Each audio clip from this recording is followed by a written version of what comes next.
Hello' friends, কি খবৰ? আশা কৰোঁ সকলোৱে ভালে আছে। মই ভালে আছোঁ। প্ৰিন্সিপে আনিতা বুলি ক'লে আকৌ স্বাগতম জনাইছোঁ আপোনালোকক।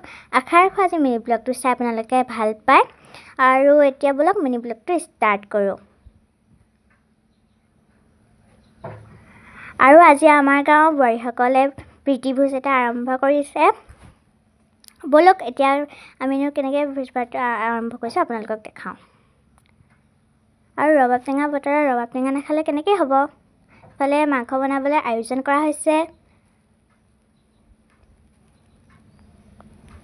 এইফালে মাংস, এইফালে ৰবাব টেঙা, এইফালে মায়ে খাই আছে, এইফালে খুৰীহঁতেও খাই আছে, এইফালে ময়ো লৈ লৈছোঁ। আৰু ইমান ধুনীয়া হৈছে আজি খাবলৈ। এইফালে তাই জলকীয়া এটা পালে, আমি তাকে দেখাইছে। একদম ধুনীয়া হৈছে আজি খাবলৈ। এইফালে আমি দুইজনীয়ে খাই আছোঁ। আৰু এইফালে আমলখি গছজোপাত চাওকচোন কিমান লমা লমে আমলখি লাগি আছে। আৰু এইফালে পোৱালি সন্থাই খাই আছে। আৰু আজি মিনি ব্লগটো ইমানতে সামৰণি মাৰিলোঁ।